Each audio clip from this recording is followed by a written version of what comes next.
가정의 시작은 바로 에덴 동산입니다. 에덴 동산은 우리가 아는 대로 부족함이 전혀 없는 기쁨이 넘치는 기쁨의 동산이었습니다. 바로 행복의 동산이었습니다. 에덴 동산의 행복은 오늘 가정을 이루고 사는 우리 모두에게 주어진 선물인데, 그런데 사실 여러분 가정이 에덴 동산의 행복을 누리고 있습니까? 그렇지 못한 경우가 더 많죠. 가정 안에서 서로 평안을 누리기보다는 갈등을 가진 가정들이 허다하기에 참으로 안타까운 일이 아닐 수 없습니다.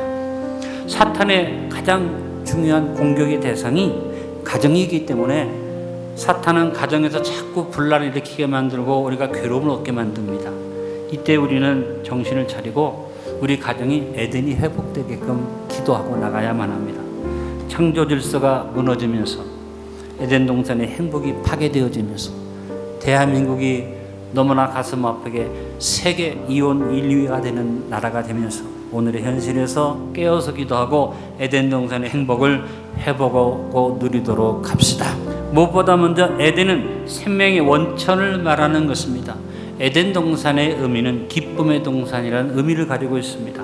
히브리 말로 에덴은 즐거움, 기쁨이라는 의미를 가지고 있는 단어고, 동산은 간이라는 단어로 울타리를 친 곳이라는 의미를 가지고 있습니다. 70인역에서는 에덴 동산을 울타리가 있는 기쁨의 자리라 파라다이스라고 해석을 했고, 우리 국어 사전에도 에덴을 쳐보면 낙원이라고 번역이 되어져 있습니다. 그런데 에덴의 가장 중요한 의미를 말한 곳은 시편 36편 9절입니다. 진실로 생명의 원천이 주께 있사오니 주의 비단의 소리가 빛을 버리이다 라고 말씀했는데, 여기에 생명의 원천이라는 이 단어가 바로 에덴입니다. 그 생명의 원천인 것처럼 에덴 동산의 가장 중심에 가장 핵심되는 자리에 생명나무를 하나님이 두셨고, 그 생명나무는 선악과 더불어서 모든 생명의 근원이 됐습니다. 창세기 2장 8절로 9절에 말씀합니다. 여호와 하나님이 동방의 에덴에 동산을 창설하시고 그 지으신 사람을 거기 두시니라. 여호와 하나님이 그 땅에서 보기 아름답고 먹기 좋은 나무가 나게 하시니 동산 가운데는 생명나무와 선악을 알게 하는 나무도 있더라.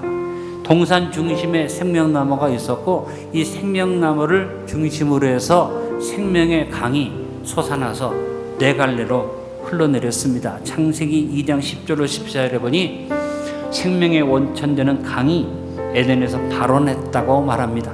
에덴의 가장 중요한 의미는 기쁨과 즐거움이라는 의미도 있습니다만 생명의 원천이라는 겁니다. 그러면 에덴에 두신 하나님의 축복 가정이 바로 생명의 원천입니다. 그래서 생명의 원천이 있는 곳에 기쁨이 넘쳤죠. 그 기쁨을 히브리 말로 카라라고 합니다. 카라는 언제 얻는 기쁨입니까? 하나님이 준 은혜를 누릴 때 얻는 충만한 기쁨을 우리가 카라라고 말합니다. 우리말로 번역하면 희락을 카라라고 말할 수 있습니다. 하나님이 에덴 동산의 모든 것을 사람들이 임으로 다 마음껏 먹어라, 네가 원하는 대로 다 먹어라, 기쁨을 누려라 하고 희락을 주신 겁니다. 오늘 16절에 여호와 하나님이 그 사람에게 명하여 이르되 동산나무 각종 나무의 열매는 내가 임으로 먹되 그랬어요.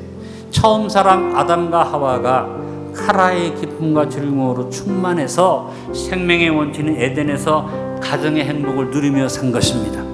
그런데 사탄이 사람에게 희락의 기쁨 대신에 쾌락의 기쁨을 던져주어서 유혹을 했습니다. 우리는 희락과 쾌락을 구분을 잘 못합니다만 명확하게 구분해야만 합니다. 희락은 하나님이 주신 은혜로 말미암아 내 마음에 자족의 기쁨이 넘치는 것이 희락이고, 쾌락은 무엇입니까? 같은 기쁨인데 해도내라는 말입니다. 이 해도내라는 말은 원하는 것을 이루고 누리는 기쁨이 쾌락입니다. 오늘 우리는 철저하게 해도내를 추구하면 안 됩니다. 카라를 구하며 삽시다. 하나님이 주신 은혜로 자족하고 하나님이 주신 은혜로 족하고, 그래서 어떻게 해요? 아무리 어렵고 힘든 일이 있어도 주님 주신 은혜로 족하다는 마음을 가지고 살아가야지 됩니다. 바울이 이 카라의 기쁨을 고백했습니다. 빌립보서 4장 11절로 13절에 바울이 우리에게 가르쳐준 희락의 기쁨, 내가 궁핍함으로 말하는 것이 아니니라. 어떤 형편이든지 나는 자족하기를 배웠느니 나는 빛에 내 처할 줄도 알고 풍부에 처할 줄도 알아. 모든 일이고 배부름과 배고픔과 풍부와 궁핍에도 처할 줄 아는 일체의 비결을 배웠노라. 내게 능력 주시는 자 안에서 내가 모든 것을 할 수 있느니라.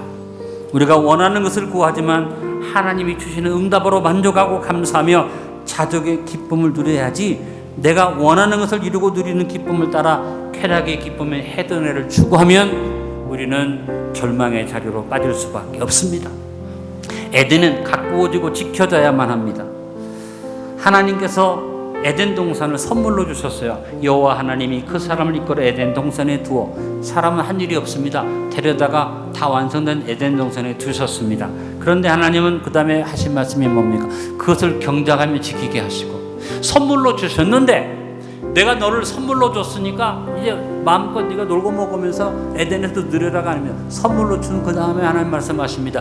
네가 선물로 받은 이것을 경작하고 그것을 지켜라. 두 가지, 경작과 지킴을 우리는 생각해야지 됩니다. 구원이 우리에게 은혜로 주어지지만 구원받은 내가 구원을 이루어가고 구원을 뺏기지 않도록 지키는 일을 해야 하는 것과 똑같은 것이죠. 여러분, 우리에게 주어진 가정은 선물이죠. 그것이 공짜로 주어진 것이 아니기 때문에 어떻게 경작하고 지키는 일을 해야만 합니다. 우리의 가정을 경작하고 지켜서 우리 가정에 유일하신 아버지 하나님을 모신 유일한 구원의 길인 예수 그리스도의 은혜로 구원받은 감격이 사방으로 흐르는 새 에덴이 이루어지게 하시기를 간절히 바랍니다. 가정에는 기준과 구분이 뚜렷해야만 합니다. 에덴은 축복의 동산이고 임으로 모든 것을 먹을 수 있는 기쁨이 넘치는 풍요로운 곳이었고, 그것이 다 모든 것이 가하고 허락되었지만 그 안에 허락된 것이 있고 허락되지 아니한 것이 있었습니다. 여러분, 우리가 에덴의 축복을 누리고 회복하려면 우리의 삶, 우리의 가정, 우리 사회 속에 기준이 분명해야 하고 구분이 분명해야 하고 하나님이 허락하신 중심이 분명히 서 있어야지 됩니다. 데살로니가전서 5장 22절에 악은 어떤 모양이라도 버리라. 여러분, 가정에서 누리는 허락된 축복 속에서 행복을 찾으시기 바랍니다. 기준이 무너지고 구분이 없어진 곳은 호탕함과 혼돈함이 넘치게 됩니다. 여러분, 하나님의 은혜를 저버리고 욕되게 하지 말고, 여러분 가정에 하나님이 모든 걸 허락하였지만 가족끼리도 구분이 있고 기준이 있고 서로 뚜렷한 분별력이 있어야 함을 깨달으시길 바랍니다.